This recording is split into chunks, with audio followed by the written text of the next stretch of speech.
10 natural heart prescriptions for healing. Most of our PBNSG presentations have been on "it's the food," to quote Michael Clapper, or "food is medicine," to quote Hippocrates. I'm going to talk a bit about food in a scientific way, but when I teach patients, it's more than food. It's food and an entire lifestyle. Everybody in this movement, somebody's making a significant noise in the background, but that's okay as long as you're safe and healthy.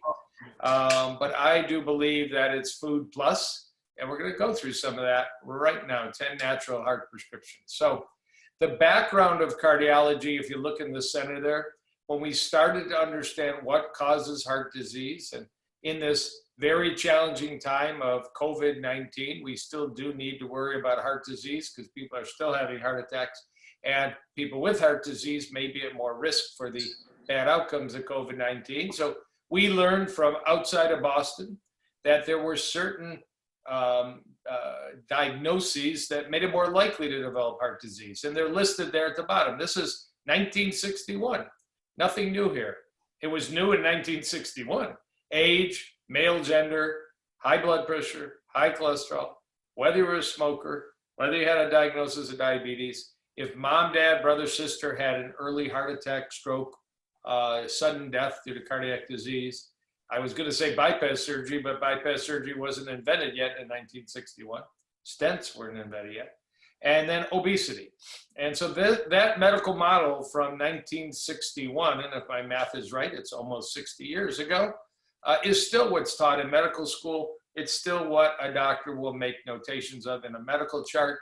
And it's usually the beginning and the end of that process. And a doctor may judge your risk of having heart disease based on maybe you have a lot of these factors. You're an older man with high blood pressure, high cholesterol, and your brother just had bypass, or you're a postmenopausal woman who smoked and has diabetes and is carrying some extra pounds. But we can do more than that. We've learned more than that. So about 10 years ago, as I mentioned, I went back to university and did training. Some people call it integrated medicine, natural health, functional medicine. And the idea is, if you look at the tree at the top, if you look at the tree, that there's actually a number of factors in maintaining health. And they include the social ties. Being lonely isn't very good, and it's a real issue nowadays with what we are doing with our social distancing, but we're making up for it with digital connections. Having a strong immune system is part of health. That's a very relevant topic for 2020. A healthy gut, you've been hearing more and more about, and we have lots of data why a plant-based gut is probably the healthiest gut. Clean water, we've never been more concerned about chemicals, pollutants, heavy metals, and such. Sleep. Sleep wasn't taught in medical school 35 years ago. Sleep is perhaps the most important habit to conquer. We'll talk about that. Getting rid of toxins, which can exist in animal foods and water. Hormone balance. Dr. Neil Barnard's latest plant-based book is on hormone balance. I'd recommend it to you. Supplements, do they have a role? Are we to take B12? Are we to take more than B12? And if you look at the bottom, the roots of the tree will be healthiest when you have a close to nature plant diet, you avoid smoking, you build movement in your life, and you manage stress. And right now, again, stress is a very big factor. So let's go through some of these much broader and more natural. And again, maybe you're familiar with the term integrated medicine, functional medicine, but it's something that I practice with my patients every day. So you certainly heard about the importance of food. Some of you know who Ann Wigmore is. Food you eat can either be the safest and most powerful form of medicine or the slowest form of poison. In case you don't, Ann Wigmore was a Lithuanian immigrant to Boston. In her 30s, she contracted colon cancer. That was in the 1950s. She went to Harvard. They said, you'll be dead in a year. She said, that's not what we were taught when we lived in Lithuania.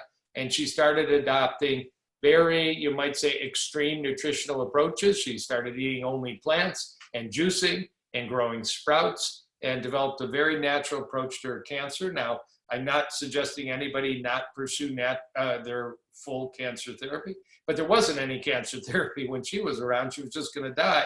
Well, she ended up living 40 more years. She founded something called the Hippocrates Health Institute, which was in Boston, and then it moved to West Palm Beach, which is all plant-based Health and Treatment Center. But she's a stunning example of why food can be critical information, both in the 1950s and right now in 2020, when we're a bit concerned about our immune system. This is always, to me, one of the more fascinating studies when people talk about moderation. This is a research study done by a cardiologist, Robert Vogel, who was my professor in Ann Arbor at University of Michigan. He took healthy volunteers 2 different days. One day, which is the blue line, he fed them a bowl of oatmeal without fat in the diet. It's the low-fat meal. And what he measured was an apparatus on the arm to see how healthy was blood flow.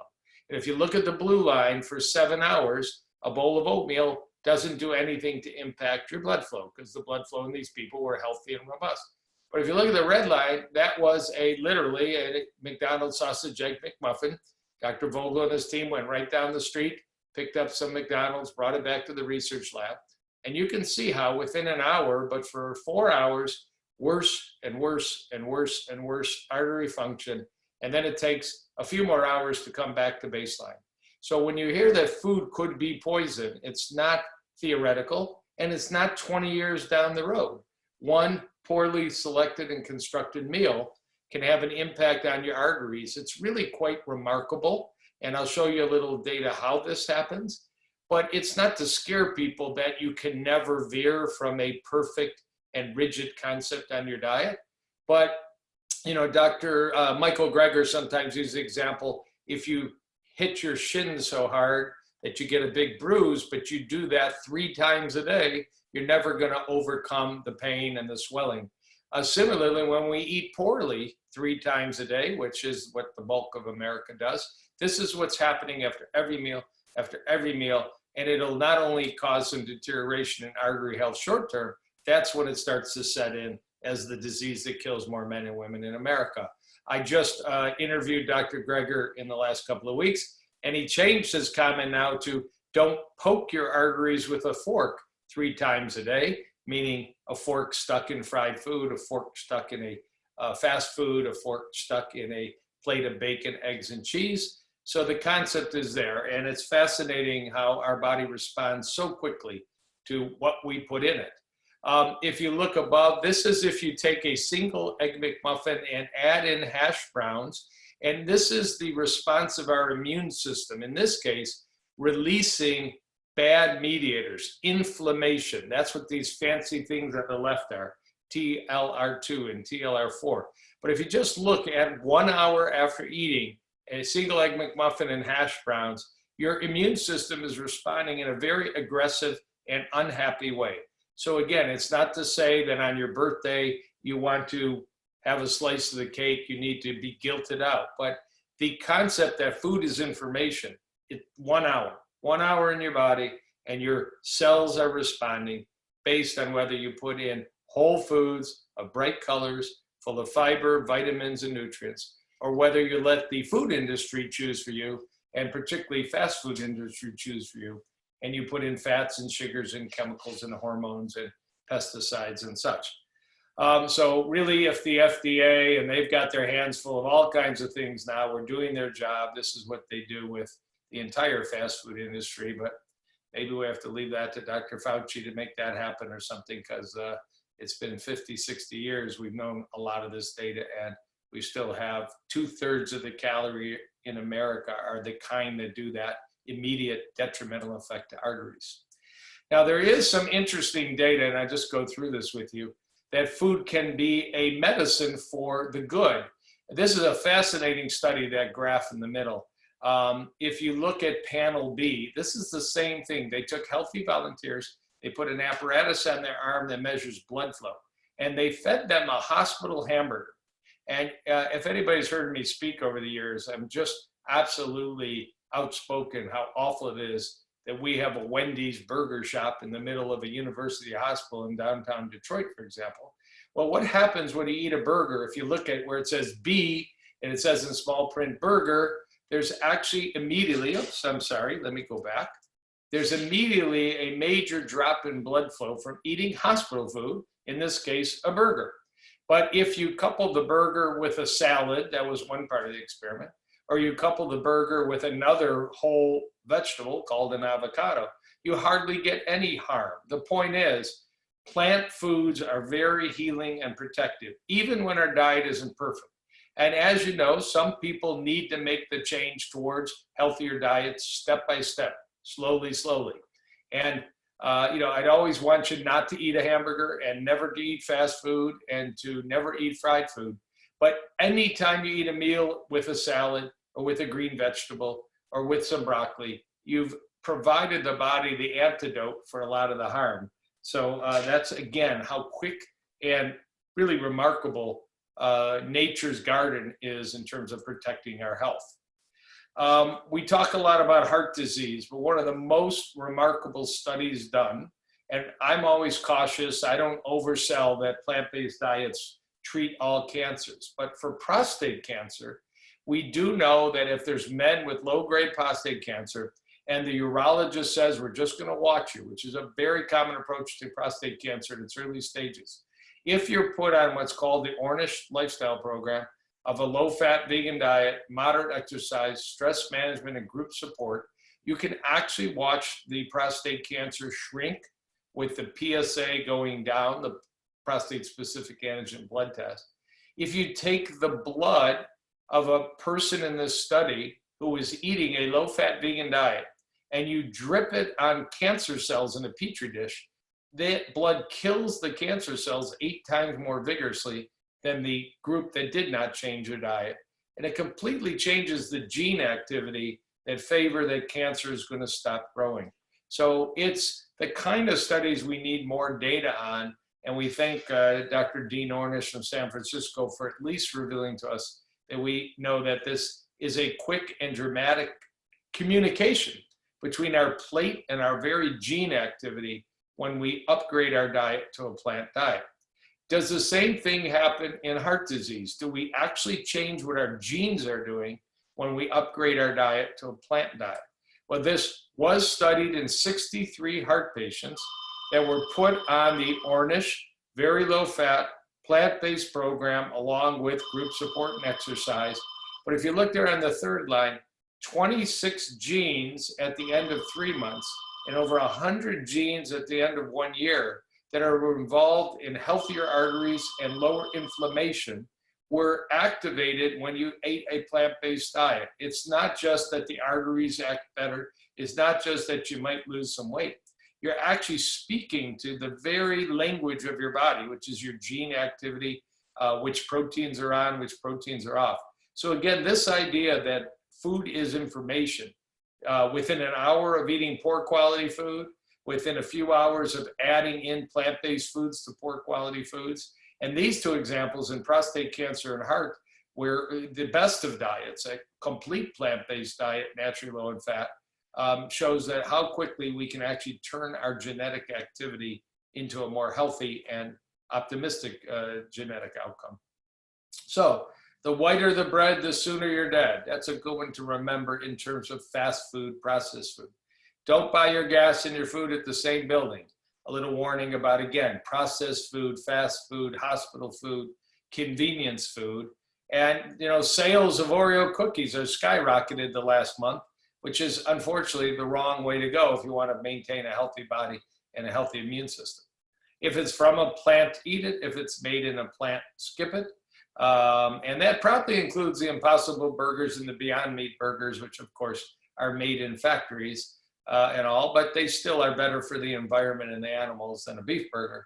And finally, a very, very famous phrase, eat food, not too much. And I would say only plants, but I'm happy if you're not there at all, you get started with tomorrow morning having a animal-less breakfast. That'd be a good start for the rest of the week. Have no bacon, have no eggs, use no dairy, use no cheese, and keep that going every breakfast. Then we can get to the next stage if you're just starting out. All right, so food is information. Ann Wigmer taught us that when she tamed her cancer in the 1950s. Some of you are already there, but you're looking for an upgrade, and some of you have barely started this journey of healthy eating. Spices are by far the secret charge way that tomorrow morning, even tonight for some of you, you can upgrade your diet. Anytime you take out a spice bottle, I'm not talking necessarily salt, but a spice bottle, whether it's oregano, thyme, allspice, cardamom, cumin, curry powder and all, you're taking dried plants, you're adding them to your meal, and you've just increased dramatically the antioxidant quality and to some degree the fiber quality. If you look at that on the right, a half a teaspoon of oregano has as many measured antioxidant capacity as 3 cups of fresh spinach. So the best thing would be eat the spinach and put the oregano on top of it. And if you happen to be in a pizza restaurant, and I would encourage you to order a cheeseless and pepperoni-less pizza with lots of veggies, grab the oregano shaker and put it on top. Spices, like all food, will lose some of their zest and nutritional capacity. I am sure if we did a house search right now, some of you have spice bottles that are 10 years old and are half empty and maybe the top's off. They're probably not containing much nutritional value anymore. Once a year, get fresh spice bottles. I try hard to buy organic spices. They can be really concentrated in pesticides, and the price of an organic bottle of oregano is not that much higher than a standard bottle of oregano. One of my favorites is by far rosemary. Shakespeare said 500 years ago that rosemary was good for the memory. Science has confirmed it. It's called rosmarinic acid. It's extremely good for the brain. And I would encourage you to get the habit of adding rosemary in lots of your food. There's a little village in Italy that's very famous called Acciaroli, and they have great longevity, and they're known as the rosemary capital of Italy. It's south of Naples. I visited there about 4 years ago. Quite a remarkable little coastal town. So the spice of life is more than a phrase. If you look at the one that says TNF-alpha, that is a molecule in the blood that is a marker of inflammation, irritation, body unhappy, body on fire. And if you look at the spices that can lower TNF-alpha, there's prescription drugs for thousands of dollars a month that do this. Cloves, ginger, rosemary, turmeric are the most powerful of the spices you might have in a spice bottle in your home. Hopefully, again, a fresh spice bottle, and hopefully perhaps even organic. So, grab on the cloves, ginger, rosemary, paprika is great, and turmeric. I love these like pumpkin pie and apple pie spices, although I prefer you buy organic. They're mixtures of cinnamon and clove and cardamom and other really, really good like breakfast additions. I'm almost regularly adding these to a bowl of oatmeal in the morning. There is no pumpkin in it. There's no sugar in it. Just delicious. Some people will add them to their coffee. Make it a even richer antioxidant coffee. In an interesting study, as you know, there's a lot of debate. Some people think sugar is the most evil toxin that's been added to our diet in excess. Other people feel it's animal fats, and the majority of the data favors it's animal fats. It's really both. But when we talked before about how your arteries can suffer after a meal like a sausage egg McMuffin, studies have been done to say, is most of it the sugar that might be in the bread or the sauce in a sausage egg McMuffin, or is most of it the saturated fat that's in the beef and the cheese? And this study where they gave people cream and they gave people orange juice. So one was very high in fat, that's the white circles. One was very high in sugar, that's the white triangle. It was only the meal that was very high in saturated fat that quickly released these damaging chemicals into the blood. So nobody's in favor of excess sugar. Don't drink, Mountain Dew and Coca-Cola and Orange Pop or Red Bulls or cookies, cakes, and ice cream, other than a rare little bit and a treat. But it is the animal saturated fat that's more quickly the actual toxin. All right, I'm shifting gears, but I'm actually staying with sugar for a little bit. I want to teach you something that I would think the majority of you have never heard of. But there are chemicals that are in our blood and in our tissues called AGE, Advanced Glycation End Products. There are about 10,000 human research studies about the impact of advanced glycation end products. And basically what it is if you look over at the diagram with the pretty colors, you can take a protein, you can take a carbohydrate, you can take a fat in the body, and you can sugarcoat those molecules, and they are what's called glycated. Some of you have problems with your blood sugar, and you go for a blood test called hemoglobin A1C. That is measuring how much the protein in your red cells called hemoglobin is sugar-coated. What percentage of the hemoglobin? Is it 4%, 5%, 8%? The higher it is, the more diabetic you are. Well, how do you create these products, which have been associated, you'll see in a minute, with dementia, heart disease, diabetes, cancer, diabetic complications like kidney disease? How do we create these in the blood, and how do we avoid these in the blood? And the pictures pretty much tell the story. When you have lots of excess sugar in your diet, your blood sugar will increase, and you will develop more advanced glycation end products, which is why, again, we want to have a diet that's naturally low in sugar. Fruit is always on the menu, but we're talking about added sugar, like sugar-sweetened beverages, soda pop. Again, somebody needs to mute a phone or a computer, please. There's a noise in the background. If you could do that. It's not I'll take care of it, Joe. Give me one second. Okay. The other way we develop these advanced glycation end products that contribute to so much disease in humans is by the way we cook our food. And you see there a picture of dry barbecuing, which is what all of America does all summer and enjoys the ritual. And some people do it indoors 12 months a year.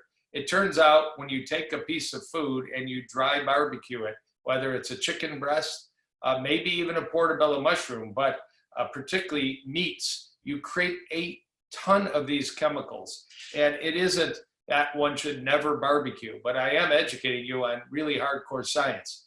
So if you now go over to the side where it says in animal models, these advanced glycation end products from excessive sugar in your food or the way you create your food is related to and really causes atherosclerosis, kidney damage, brain disease, muscle loss, metastasis to cancer cells, insulin resistance, a shorter lifespan in animals.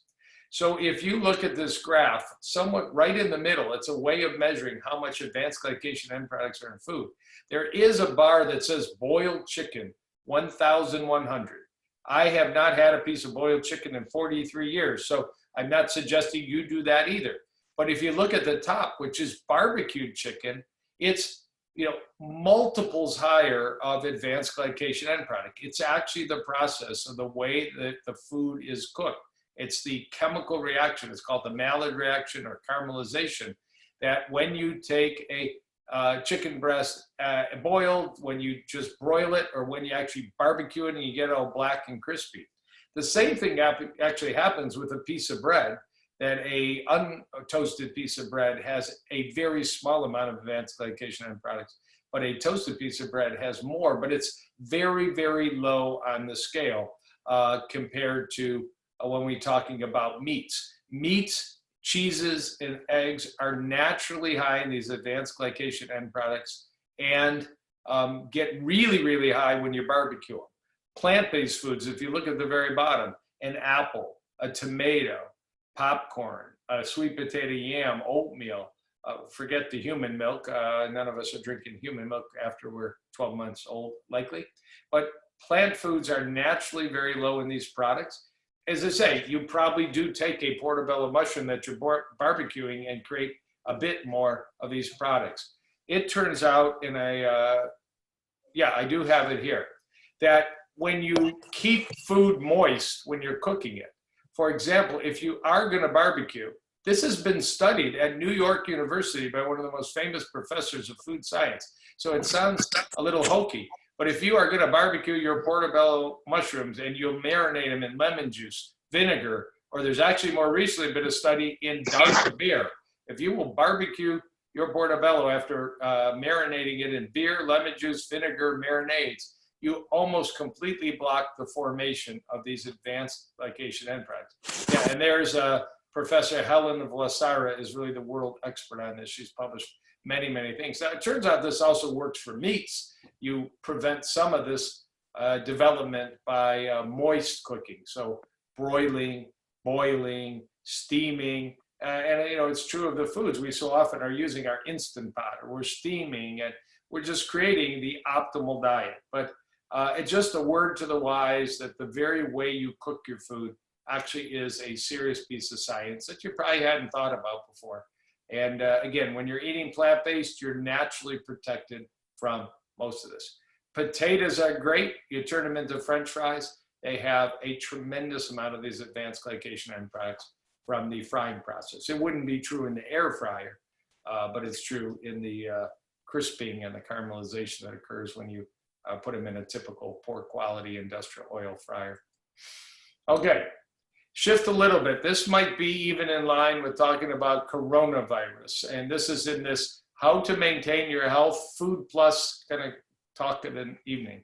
But I was introduced to the science of the value of sweating, the value of sauna, and I do stress the science, again, about a decade ago when I went back to university in Tampa, Florida, that in Japan, if you see a cardiologist, you will likely get a prescription to use a sauna, and specifically in Japan, infrared sauna, based on a theory, if you look over to the right, that you stimulate blood flow, you stimulate capillary function, you may remove some toxins like mercury and lead from the body.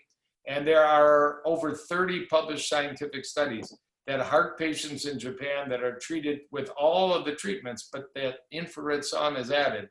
You can see improvements in heart strength, walking ability, avoidance of hospitalization. There's even a few studies suggest people may live longer. Since that data came out in the last couple of years, a cardiologist in Finland has added a lot of science that other forms of sauna, like steam sauna, which may not be as ideal for heart patients because the infrared sauna is typically 120 or 130 degrees. Steam sauna can be 180 degrees and be too much for somebody who's got some medical conditions or is a little frail or a little elderly. But the data in Finland about steam sauna suggests it may actually prolong life. And it's a very pleasant way. Many of you may have been using saunas in health clubs, and of course we're kind of doing without that now. Some of you have steam apparatus in your shower, go for it, and recognize that it's actually a therapy. Some of you have an infrared sauna at home. Some of them are under $1,000, the kind of portable infrared saunas. Some can be a bit more than that if you get all the bells and the whistles like the cedar box you're looking at. But it is something particularly, I see a lot of plant-based people that feel stuck. Doc, I'm doing this right, but I just aren't losing the weight I want. I'm doing this right. I just haven't hit the blood pressure target to get off that last blood pressure medicine. Infrared sauna has been shown to lower blood pressure, facilitate weight loss, and improve blood vessel function. So in Japan, it's called WAON therapy. WAON means warming heat. And they believe that it does release toxins from the body. And over on the right is a study done in people with cardiovascular disease. But if you look maybe where it says B, people actually walk further. They can actually demonstrate improvements in exercise ability. And when you look at number D, you can see improvements in actual blood flow through the legs by sauna therapy. So it's something to consider. Particularly now that we're at home a bit more and you may not be running to the gym, as something to add on. Again, it might break that roadblock you've had, that I would like to get the last 20 pounds off and I haven't been able to. Sauna can help with that. And it's strong cardiology science on an international basis. Okay, number 5. It won't shock you if I say that there's the need to consider some form of exercise in addition to your plant-based diet.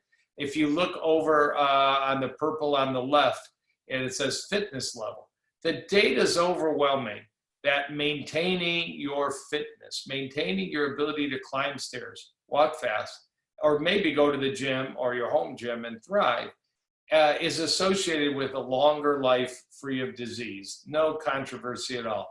Everybody wants you to exercise, whether it's gardening, dancing, treadmill, bicycle, swimming, Tai Chi, yoga. Any movement is better than sitting on your rear end. The issue that comes up, though, and the reason this slide says exercise in moderation, is that there has really been a craze with a number of people every year that participate in marathons, triathlons, half marathons, 100-mile races. Do you need to do that kind of exercise to achieve the benefits of exercise? Do you need to feel bad if you only worked out for 28 minutes in your basement and you didn't do what your neighbor did, which is a 2-hour workout? So some very, very interesting data called the Copenhagen City Heart Study was published in the last 2 years, talking about what level of fitness is needed. And what they have done in Copenhagen is they have been following people for over 20 years, and they had data. Do you exercise? Do you jog? How many hours a week do you jog? How many times a week do you jog? And they associated that with your chance of being alive 25 years later.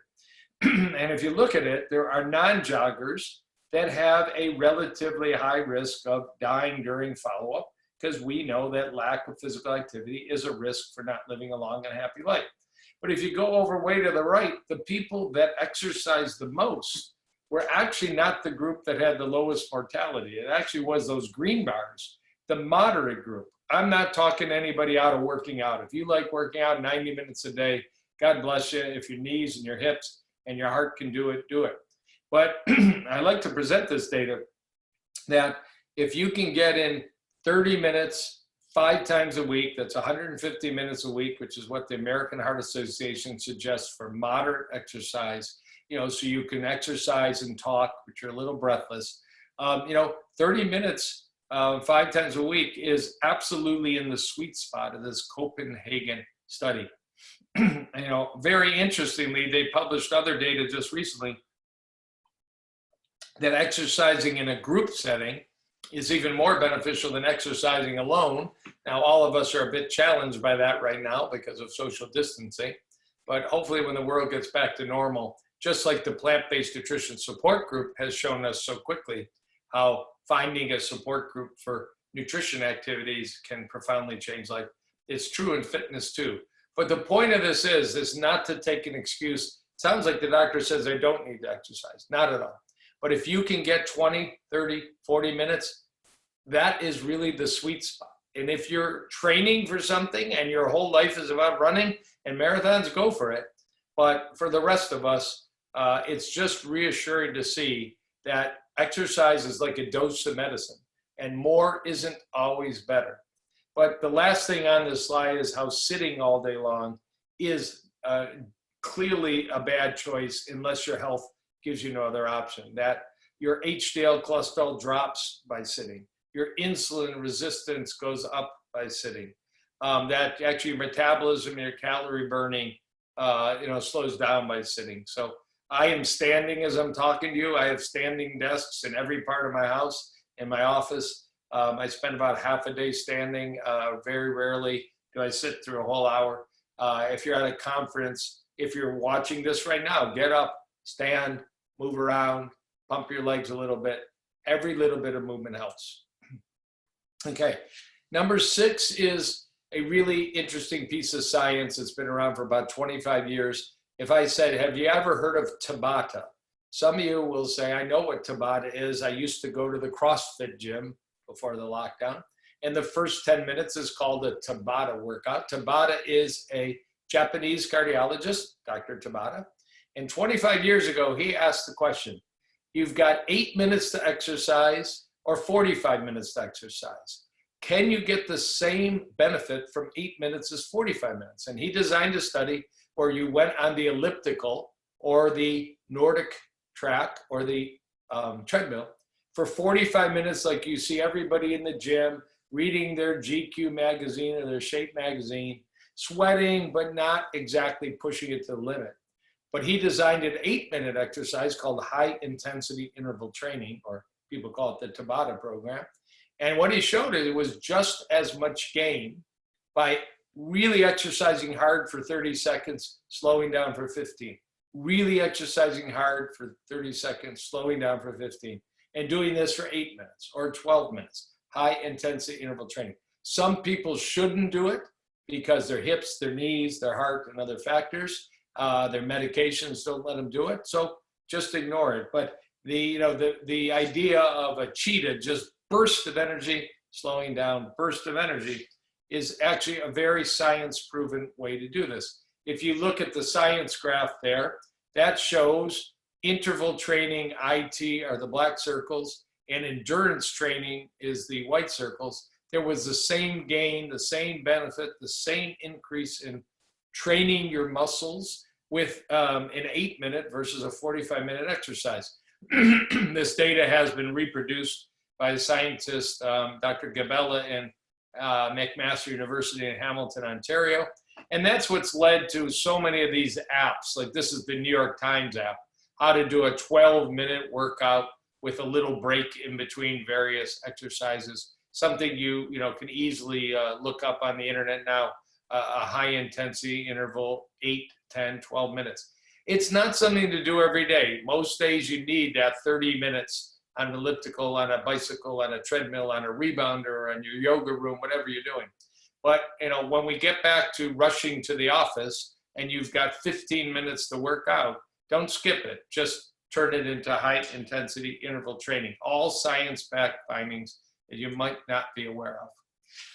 Shifting gears, and again, something very pertinent right now to coronavirus is the importance of mind, body, spirit, that meditation can be a medication.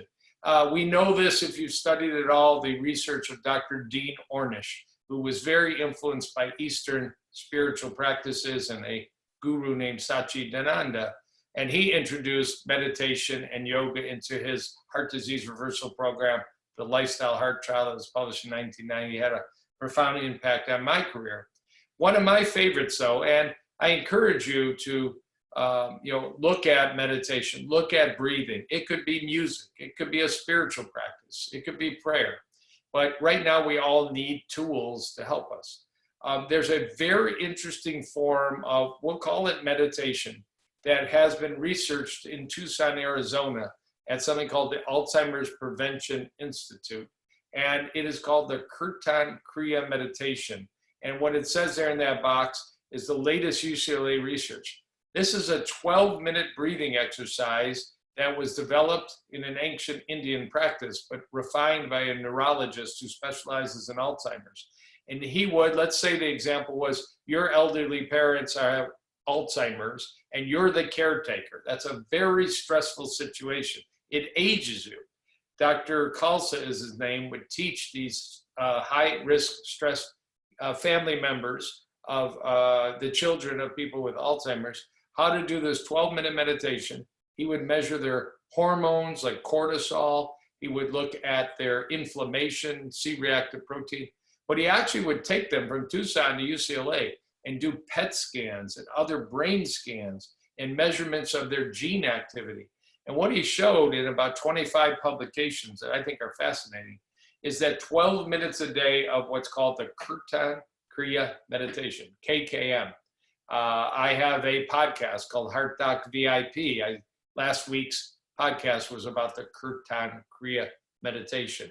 And if anybody wants to, maybe I'll forward it to Lisa and gang. There's a one-sheet handout from the Alzheimer's Prevention Institute in Tucson that tells you how to do this. You can learn to do this in 1 minute.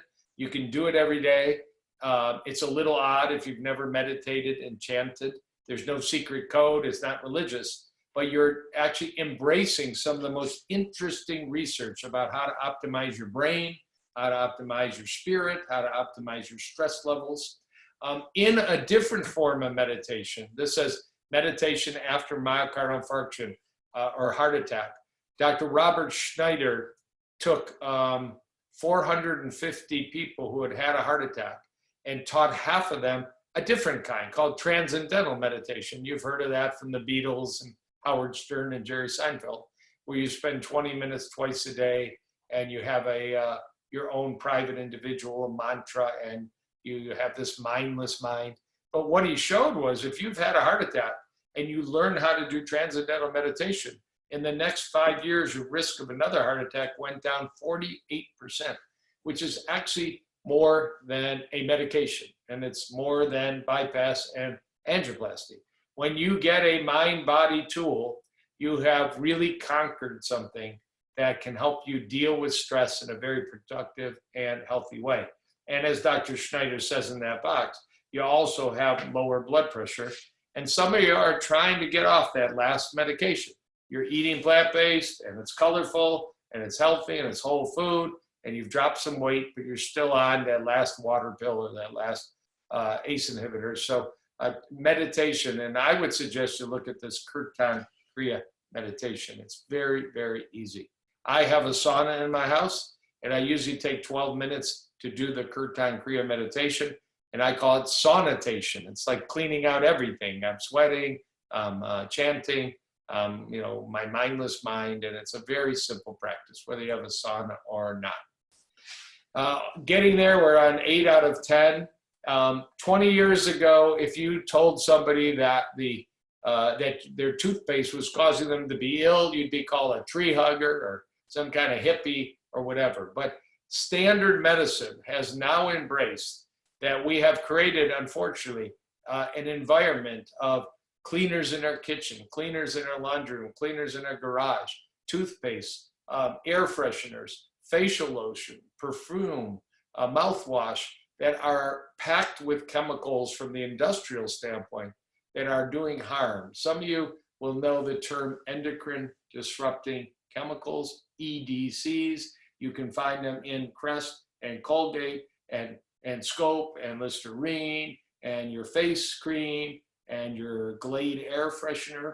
If you look over there at the medical journal, that's from the Journal American Medical Association. That's not a bunch of tree huggers talking about how the chemicals from plastic bottles can be related to your risk of developing heart disease, diabetes, and liver disease. Do you carry a stainless steel or a glass water bottle? Or do you keep buying Ice Mountain and throwing it away, which is destroying the earth? But in the process, you're drinking microplastic and bisphenol A. Do you buy canned beans that say BPA-free can, like Eden Foods, or not? These are subtle little things, but I really urge you to consider upgrading what's going on in your bathroom in terms of your personal use items. They should say parabens-free, phthalate-free. I'm blanking on a couple of the other terms, triclosan, which is the one right here in your toothpaste. Some of the resources you can use, this is another reason you might be hitting a roadblock. I'm just not at the weight goal I want to be at, but I'm trying so hard to follow this plant-based diet that I've learned from so many of the doctors and the dietitians and the nurses and PBNSG, because these chemicals do affect your thyroid hormones and your endocrine function. That's why they're called endocrine disrupting chemicals, and they're very pervasive in our community. Some of you, if you look over, will know what EWG is, which is Environmental Working Group. And they've got this free little handout on their website, ewg.org, environmentalworkinggroup.org, of some of these chemicals that you should be educated on. The latest one is called PFAS. It's in the water or the lakes of Michigan, particularly north of Grand Rapids in Kent County, but it's everywhere. And it may be worth learning how to limit your exposure, your children's exposure to these really purely industrial and toxic chemicals. And you're probably familiar with this chart on the right. Foods that are particularly rich in pesticides that maybe you'd be better off trying, when possible, to buy organic, like apples, and unfortunately now kale is on the list every year now. And other foods called the Clean 15 that, based on the nature of the way the farming occurs or their thick skin, like eggplants and pineapples and all, you really don't have to spend the extra dollars. Fortunately, broccoli is on the Clean 15 list. You don't have to really bother too much about buying organic broccoli. You can if you want to. But when you come to tomatoes, strawberries, apples is traditionally one of the highest pesticide foods. And if you're looking to upgrade your health in general and maybe help you get those next few pounds off, studying the Environmental Working Group might be very worthwhile. Number 9, very close to my heart, is sleep, sleep, sleep, sleep. When I was at the University of Michigan Medical School, we learned nothing about sleep 35 years ago. Nothing. And now often half of my office visit is talking to people about their sleep, what time they go to bed, what they do to go to bed, what time they wake up, how many times are they up to go to the bathroom, and the whole thing. And I literally have 20 steps I go through to try and help their sleep. Because if you're sleeping poorly, you're tired. You're not going to go to the gym. You're not going to know how to say no to the donut versus the steel cut oats. And your quality of life and your work ability goes down. And a lot of us right now, particularly our sleep is disrupted by the stress we're under. So good sleep helps your heart. Good sleep's been associated with lower risk of cancer, inflammation. Good sleep helps you maintain a healthy weight, helps you maintain good cognitive function and avoid brain fog and depression. But it's tough. And there's a disease called sleep apnea. It says it in the circles on the right in orange. You know, if you're snoring loud, if your spouse, significant other says that you are stopping breathing at night. What if you live alone? Well, if you live alone, there's a free app you can get for your phone called Snore Lab. I have it on my phone. It literally, you turn it on as you go to bed. It's a free app called Snore Lab.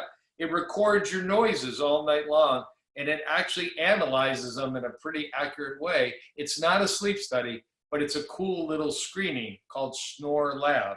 Another little thing I have on my phone, as long as I'm touching it, is there is an app called Sonic Sleep, S-O-N-I-C Sleep.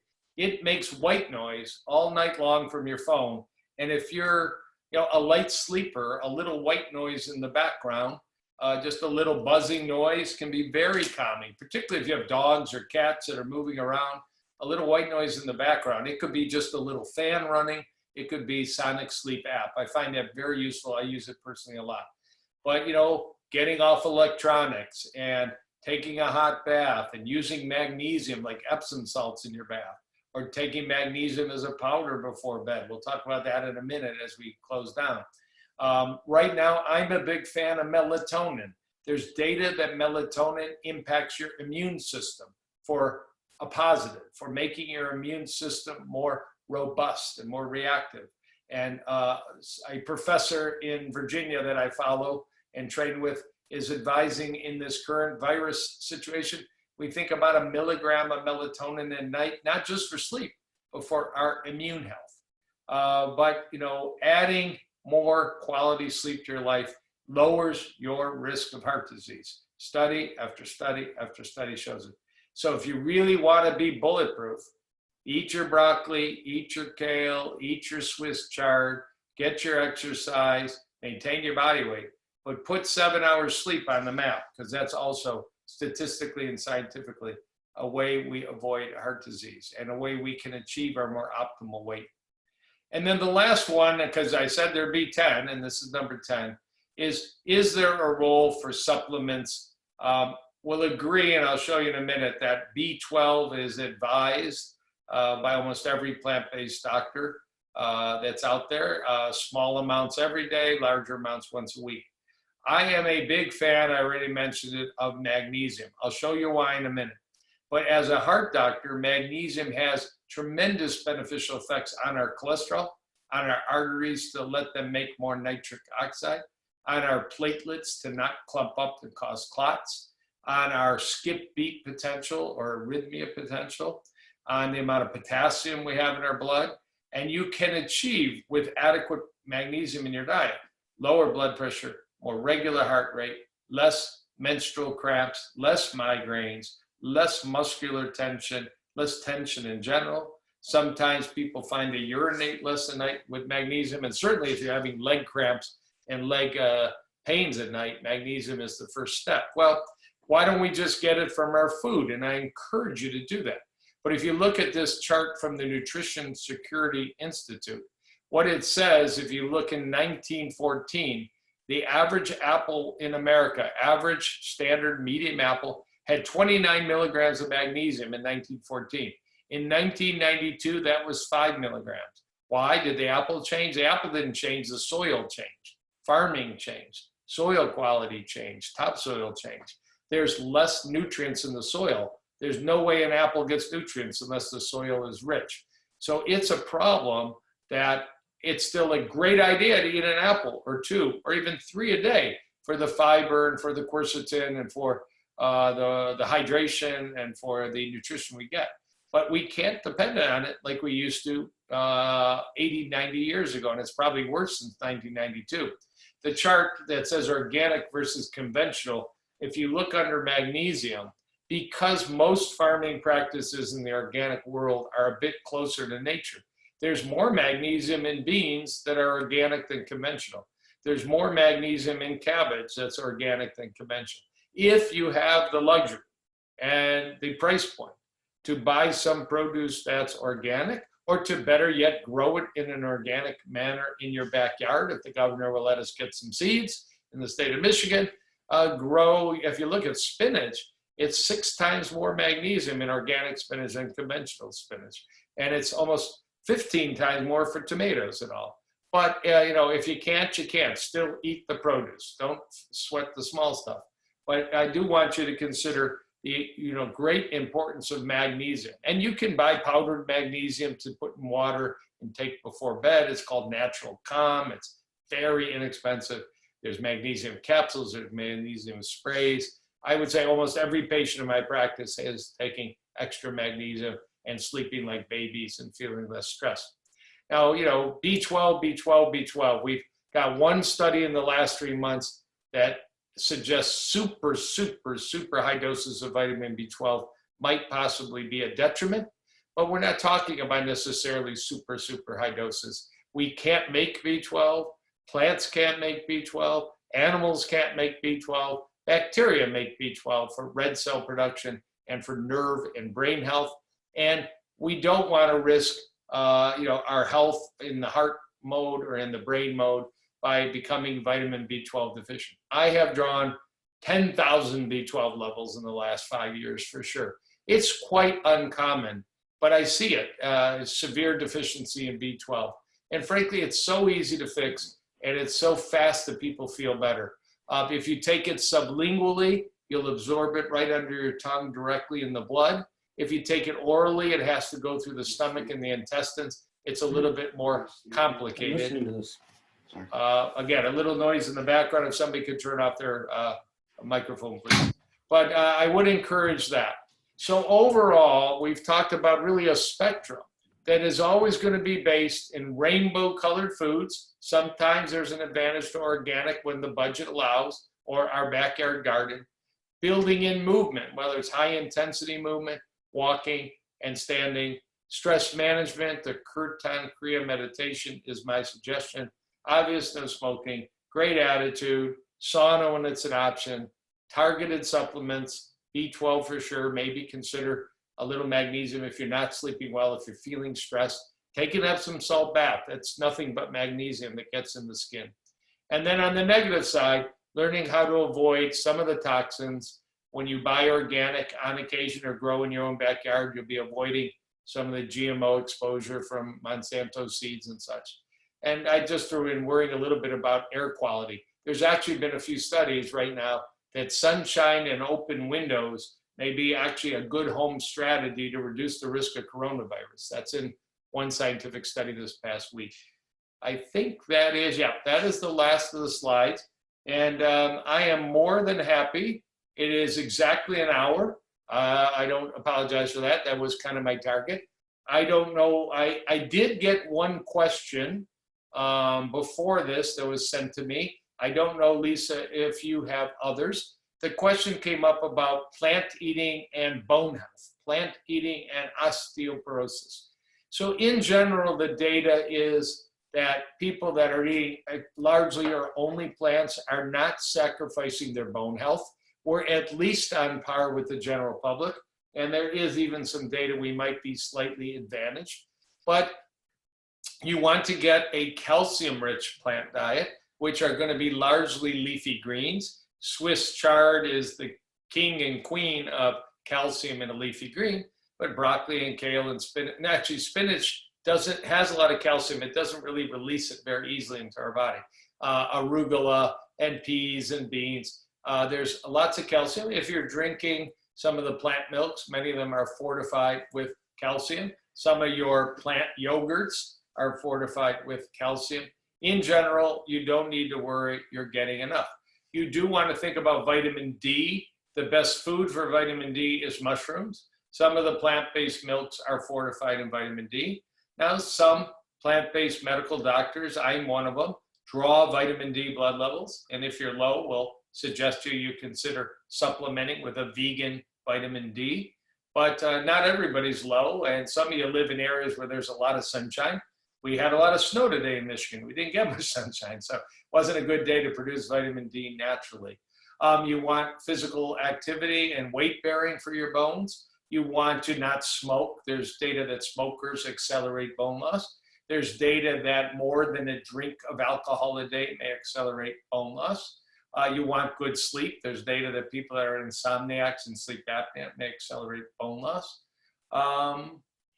Coffee's great, but 1 or 2 cups a day may be the sweet spot for bone health, and more than that may accelerate bone loss. You want to have an alkaline kind of environment. When we eat plants, we make less acid from our food than when we eat meat and dairy.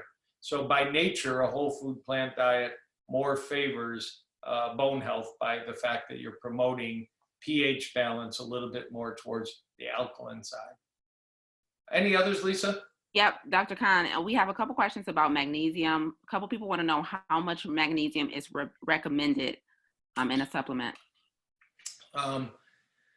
There is a group that should be cautious, people with kidney disease. If you know you have kidney impairment, certainly if you're on dialysis, but if you're seeing a nephrologist, you should discuss magnesium before adding any in.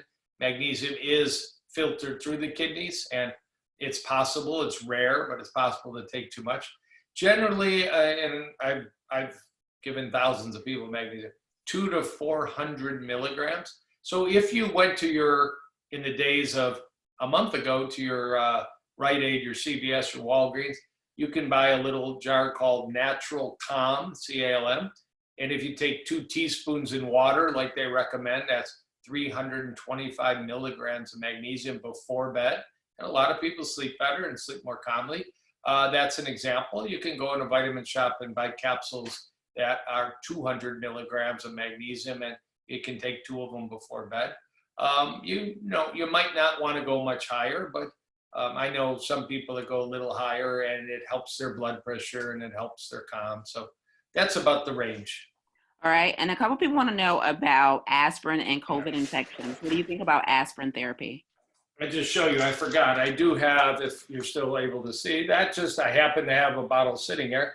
That's magnesium. It's called glycinate. These are capsules. I don't think this bottle costs more than $20. It's very inexpensive. It's not a particularly unique brand, but that's the kind of thing you're looking for, and these happen to be capsules. Aspirin and COVID-19. Number one, let me just step back.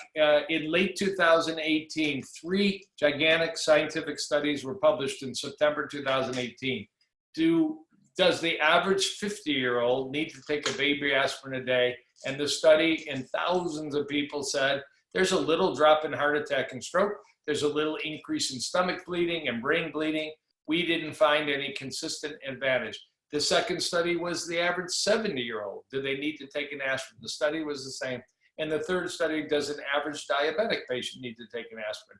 No advantage. So that's why you've seen over and over in the last 12 months headlines, doctors reassessing a daily aspirin. Well, I never was a big believer that everybody takes a daily aspirin. I don't take a daily aspirin.